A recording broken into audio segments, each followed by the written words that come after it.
जी, आज कल रात जो है मैच हुआ है पाकिस्तान और वेस्ट इंडीज़ के दरमियान पहला वनडे। याद रखें कि वेस्ट इंडीज़ की ये तकरीबन नई टीम है और उसमें कोई इतने ज़्यादा स्टार प्लेयर नहीं हैं। वो बना रहे हैं अभी उस टीम को। तो एनीवे पाकिस्तान ने अपने जो टॉप नॉच हैं वो खिलाए इस टूर्नामेंट इस मैच के अंदर। तो अब देखते हैं कि यहाँ पे परफ़ॉर्मेंस क्या रही है। तो जो मैं बात करता रहा हूँ कि हमारे जो स्टार प्लेयर हैं बैटिंग में, पहले तो बॉलिंग की बात कर लें। बॉलिंग में हमारे जो स्टार परफॉर्मर रहे हैं कभी शाहीन शाह अफरीदी, और फिर दूसरे फास्ट बॉलर हमने जो लिए वो नसीम शाह थे, और तीसरे बॉलर हमने लिए फास्ट बॉलर जो कि फ़हीम अशरफ। तो तीसरे फास्ट बॉलर हमने फ़हीम अशरफ को लिया। अब फ़हीम अशरफ का मैं टी20 में भी कह चुका हूँ कि मुझे समझ नहीं आती कि उसको रखना कितना के इम्पोर्टेंट है और क्यों ज़रूरी है। ये पाकिस्तान का मैच हो रहा है या किसी मोहल्ले का हो रहा है, हार जाएँगे तो कोई फ़र्क नहीं पड़ेगा। तो ये बहुत इम्पोर्टेंट है इस बात को समझना। अच्छा, फ़हीम अशरफ ने तो अच्छा फिर उससे करवाए भी सिर्फ़ 3 ओवर हैं। कि आप उसको बॉलिंग ऑल-राउंडर ले रहे हैं और उससे 3 ओवर करवा रहे हैं, रिजवान साहब। इसका मतलब उसको एक्सपोज़ नहीं करवाया उन्होंने। उनको जो 3 ओवर करवाए उनमें भी उनको पड़ गई। ठीक है, उन्होंने 6 की एवरेज से स्कोर दिया है। तो शहनशाह अफरीदी ने विकेटें तो ले लीं, नसीम शाह ने भी ले लीं, लेकिन वो विकेटें कौन सी ली? टेल एंडर्स की। तो टेल एंडर्स की विकेटें लेके इतनी बढ़के मारने का क्या फ़ायदा? आपने टॉप पे इतना स्कोर खा लिया और इतना स्कोर बनाने दिया। मुझे तो आज तक समझ नहीं आई कि ये जो बॉलर्स हैं, इनको पिच रीड करनी नहीं आती, इनको बैट्समैन की माइंड को रीड करना नहीं आता। ये इतनी इतनी इन्होंने हाफ वॉलीज़ दी हैं कि वो बैट्समैन ने खुल के शॉट्स खेली हैं, आउटसाइड ऑफ स्टंप बॉल दिए हैं, लेग के ऊपर बॉल करवाई है। मतलब कर क्या रहे हैं? छक्के खाए हैं, दोनों ने खाए हैं। ठीक है? तो नसीम शाह ने भी और शहनशाह अफरीदी ने भी। तो ये किस तरह के प्लेयर हैं, मेरी समझ से बाहर है। 280 बहुत बड़ा स्कोर था, जो करवा लिया गया। हमारे जो बॉलर्स ने जो बेहतर परफ़ॉर्म किया वो मकीम है। बहुत अच्छा बॉलर है और मैं हैरान हूँ कि इस मैच में जो है वो अबरार को क्यों नहीं खिलाया गया? फ़हीम अशरफ को इतना इम्पोर्टेंट था, अबरार को क्यों नहीं खिलाया गया? तो ये मेरा बहुत बड़ा क्वेश्चन है इस जो मैनेजमेंट है उससे।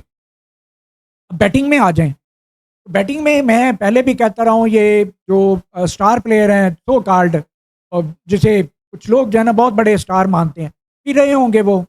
उन्होंने कभी मैच वैसे जीत के नहीं दिए इतने, जितने कोहली ने या रोहित शर्मा ने दिए। उस तरह की परफ़ॉर्मेंस इनकी नहीं रही। हाँ, इनके अपने रिकॉर्ड ज़रूर बनते रहे हैं, लेकिन उस तरह की परफ़ॉर्मेंस इनकी कभी भी नहीं रही।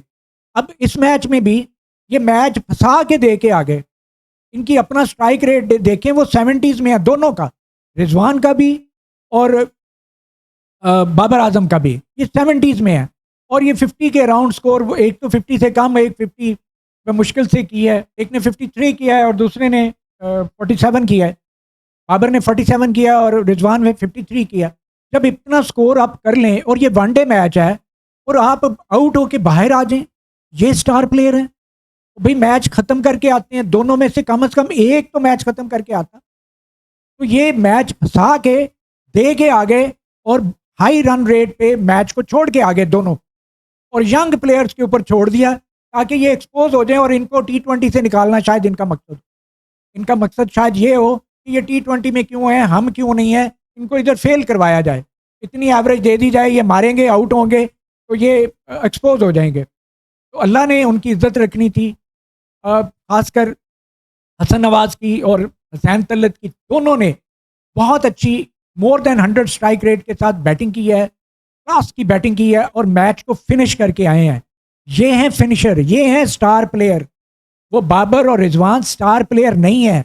मुझे तो लगता है कि अगर आप ये जो ओपनिंग पेयर है, उसके बाद अगर आप 1 डाउन हसन नवाज को भेज दें, 2 डाउन आगा आ जाए और 3 डाउन जो है वो तलत हसैन तलत आ जाए, उसके बाद एक आध बैट्समैन और कोई यंग लड़का ले लें, ये दोनों से छुट्टी करें, रिजवान से भी और बाबर से भी। इनकी हमें ज़रूरत नहीं है, मुल्क को इनकी ज़रूरत नहीं है। इनको अपने रिकॉर्ड बनाने की और पैसे बनाने के लिए इनको ज़रूरत ज़रूर होगी, मुल्क को इनकी ज़रूरत नहीं है। ये काम मैनेजमेंट देखे, ये पीसीबी देखे, मुल्क इंपॉर्टेंट है, मुल्क पहले है, प्लेयर पहले नहीं है।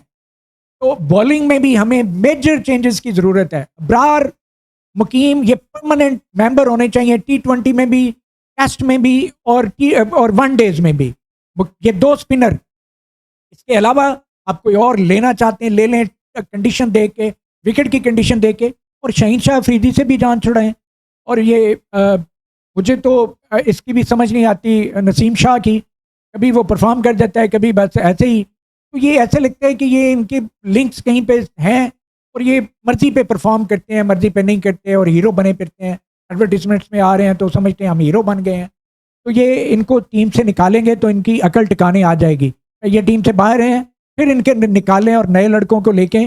बहुत अच्छे हमारे पास फास्ट बॉलर हैं, बहुत ही अच्छे फास्ट बॉलर हैं, उनको लेके आए आगे, उनसे मैच खेलें उनके साथ। तो हमें अब इनकी ज़रूरत नहीं है इतनी। ये क्यों मैनेजमेंट को समझ नहीं आती कि पाकिस्तान की टीम है, आपकी ज़ाती टीम नहीं है। आप एक क्लब टीम बना के ज़ाती प्लेयर या ये जो फ्रेंचाइजेज हैं वहाँ पे इनको खिलाएं आप। आपको कौन रोकता है? आप अपनी टीम बनवा के जो PSL है उसमें खिलवाएं, जैसे मर्जी जिसको मर्जी खिलवाते रहें। लेकिन जब अब पाकिस्तान की बात आती है तो पूरा पाकिस्तान एट स्टेक होता है, मैच देख रहे होते हैं, फंसे होते हैं, गले में हड्डी फंसी होती है। तो काइंडली ख्याल करें मुल्क का, ठीक है? तो उम्मीद है लोगों को भी ये बातें अच्छी लगी होंगी और मैनेजमेंट को भी समझ आ जानी चाहिए। और यहाँ इस तरह की बातें और भी बहुत सारे कर रहे हैं, फिर मैं ही नहीं कर रहा, कुछ दबे अल्फाज में कर रहे हैं, कुछ खुल के कर रहे हैं, ठीक है? तो उम्मीद है कि हमारी क्रिकेट जो है वो बेहतर हो जाएगी इंशाल्लाह, और बेहतरी की गुंजाइश उसमें बहुत है। हमारे पास बहुत अच्छा टैलेंट है, मौजूद है, फिर मौके देने की बात है। अभी कल मैं गौहर का भी इंटरव्यू सुन रहा था, जो काउंटी खेलने चला गया, पाकिस्तान को छोड़ गया। वो पाकिस्तान की तरफ से एक आध टेस्ट मैच खेला, फिर इन्होंने खिलाया ही नहीं है। उसने परफॉर्म किया है, रीजनेबली परफॉर्म किया, लेकिन बाहर निकाल दिया उसको। तो इस तरह बहुत सारे प्लेयर जो हैं वो जो जिनको मौके नहीं मिलते, यहाँ पे देखते हैं क्या चल रहा है। वो कह रहा था कि मीडिया पे बात नहीं करने दी जाती, हम कहाँ जाके रोएं। बहुत सारी बातें वो कर गया, उसका इंटरव्यू ज़रूर सुनिएगा।